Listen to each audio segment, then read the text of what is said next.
Titanium seems like an impossible metal. It is lighter than steel, resists salt water, withstands extreme temperatures, and can remain inside the human body for years without degrading. It is found in supersonic aircraft, submarines, medical implants, turbines, spacecraft, and high-end phones. But it does not appear in nature as a shiny block ready for use. It is trapped in dark minerals, mixed with iron, oxygen, sand, and rock. To turn it into metal, the industry crushes mountains, separates microscopic particles, and uses chlorine, carbon, magnesium, sealed furnaces, giant reactors, and electric arcs capable of melting it in a vacuum. What begins as mineral sand ends up transformed into one of the most strategic materials of modern civilization.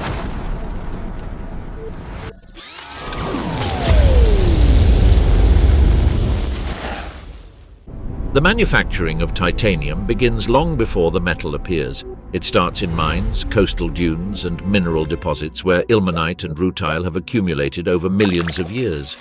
These minerals contain titanium oxides, but also iron, sand, silica, clays, water, organic matter, and other compounds that are useless for making metal.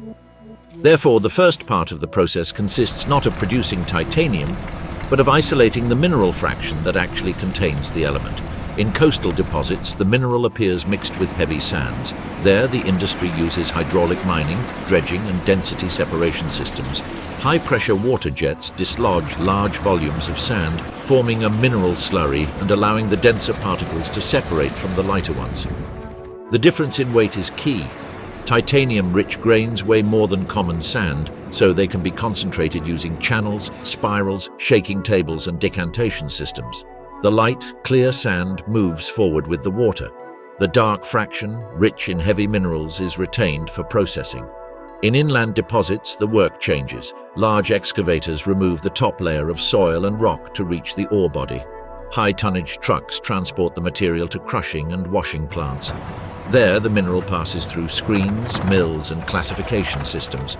Large rock is reduced to small fragments. The fine material is washed to remove clays and dust. Then, a much more precise separation begins, because the ilmenite and rutile still remain mixed with iron minerals, quartz, zirconium, and other components.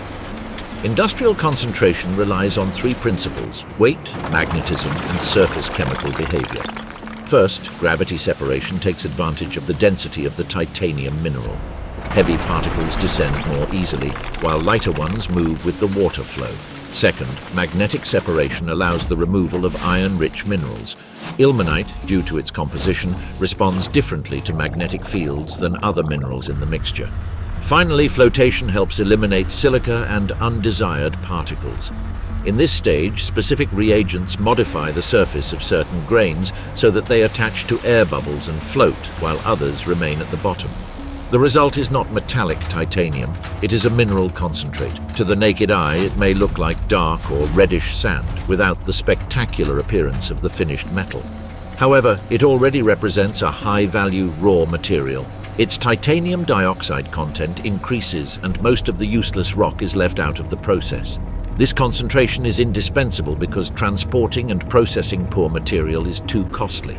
In an industry where millions of tons are moved, every point of purity matters. The environmental impact of this stage is considerable. Mining heavy sands and open deposits requires water, energy, soil movement, and reclamation systems. Modern plants must control sediments, reuse water, and restore exploited areas. Titanium is a high-tech metal, but its origin depends on large-scale mining operations. Before reaching an airplane, a prosthesis, or a turbine, the material goes through a heavy, noisy, and massive stage, where engineering does not seek beauty, but efficiency. The decisive step begins when the rutile or ilmenite concentrate arrives at a metallurgical plant.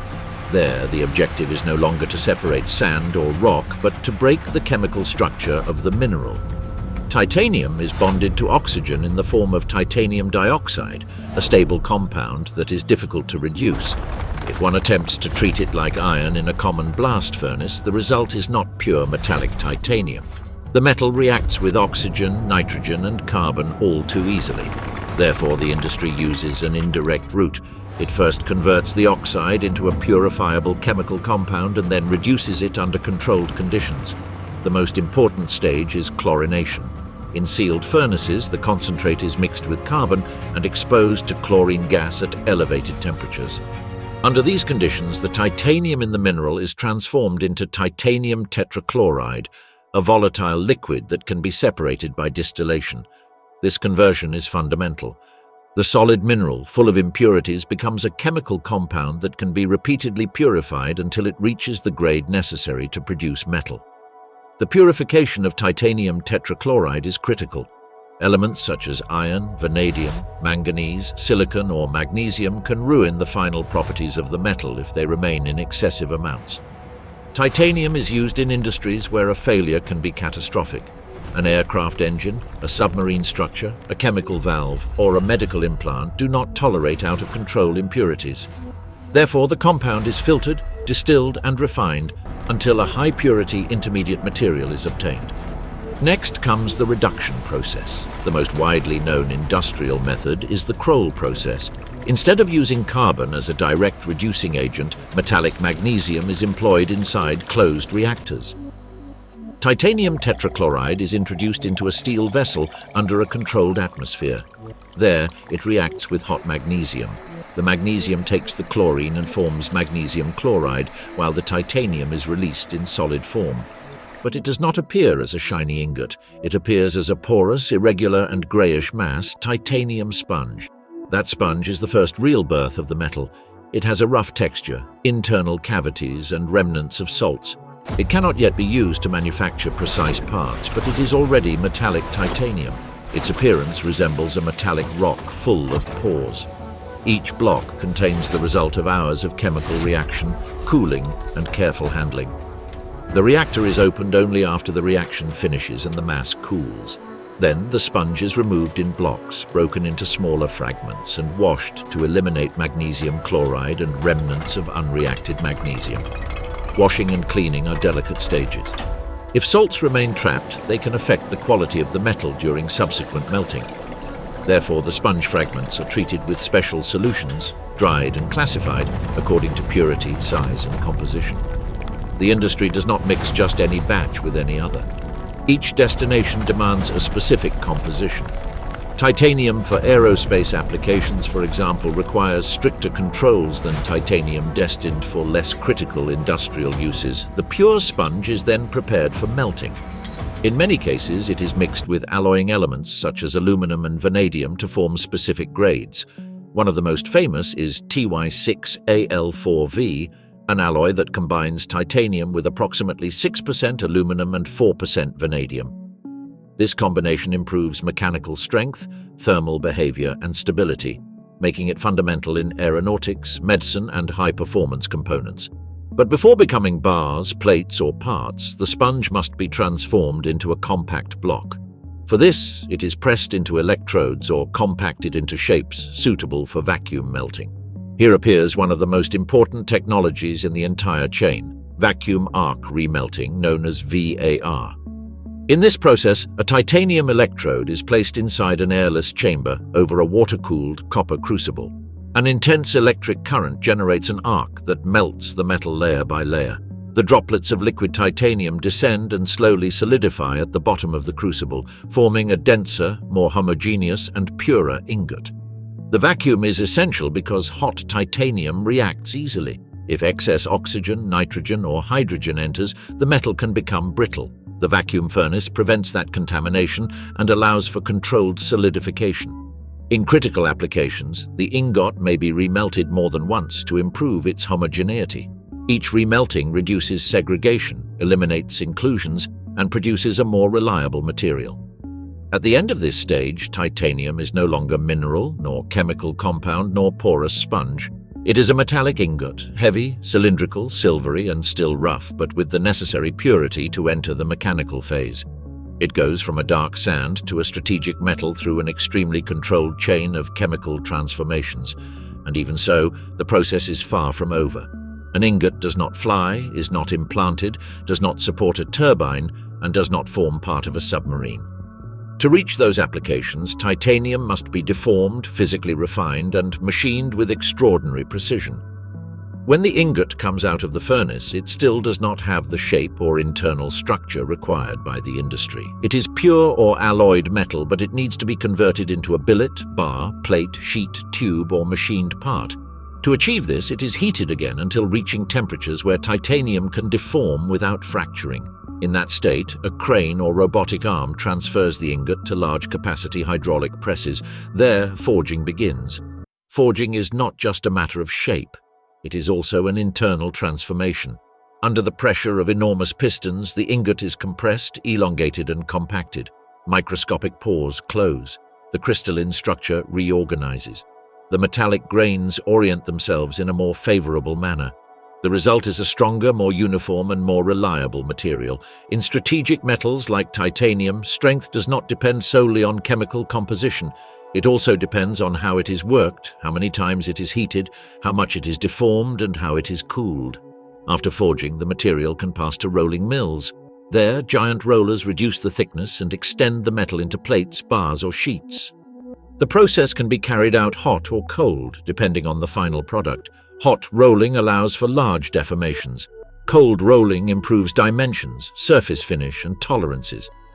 Each pass between rollers brings the titanium closer to a commercial shape. Plates can be destined for aerospace structures, heat exchangers, or chemical equipment. Bars can become screws, shafts, implants, or precision parts.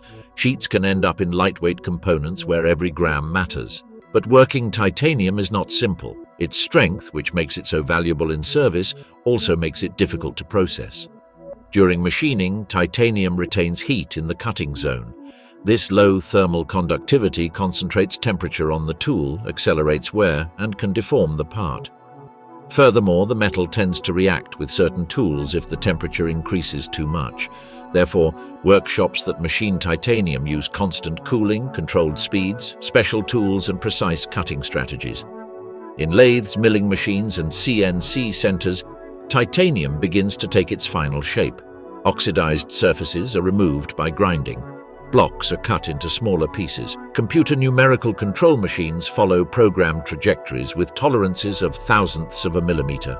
A turbine, an artificial joint, or an aeronautical structural component cannot be manufactured with rough approximations. Each hole, each slot, and each curvature must respect exact measurements. The CNC allows for the conversion of a difficult metal into repeatable parts. End mills, drill bits, and turning tools remove the material slowly, always under cooling. Technical supervision is constant. The machine provides precision, but the process demands human knowledge, tool choice, feed rate, depth of cut, vibration control, and dimensional verification. In a titanium part, a small error can mean wasting a costly block or compromising a critical application. After machining, many parts undergo heat treatments. These treatments adjust the microstructure, reduce internal stresses, and stabilize mechanical properties. Some surfaces receive additional finishes, polishing, shot peening, or coatings.